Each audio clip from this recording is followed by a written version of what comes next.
we are learning some new details and are working to get more on the 4 Grand Valley State University students suspected of overdosing on drugs back in January. 24-hour News 8's Joe LaFurgey's in studio control with what he's uncovered. Joe.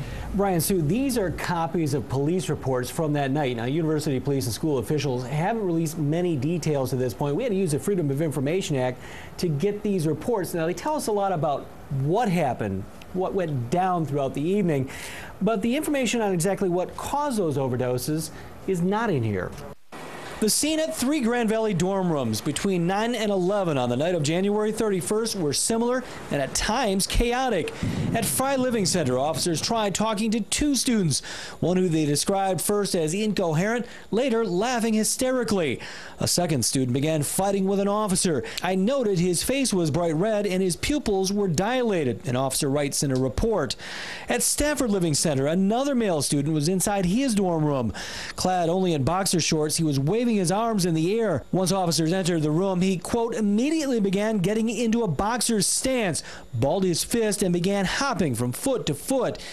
He'd also cut himself, leaving a trail of blood in the room. A 4th student was found at West Living Center, lying naked on his bed, the window to his room wide open. Remember, this is late January. He told officers he was burning up. Docile at first, the student later became combative as EMS workers and police put him on a stretcher. All 4 ended up being hauled away in an ambulance to the hospital. 2 officers were injured in the various scuffles. What the report doesn't tell us is what drugs they were on. We ran the symptoms by a drug counselor who tells us it sounds like K2. They usually smoke synthetic marijuana, illegal by brand but easily duplicated. But any reference to the drugs believed to be involved in the ODs have been redacted from the report. The only hint, pills found on one of the students. Neither of these 2 pills had FDA markings to identify what they were.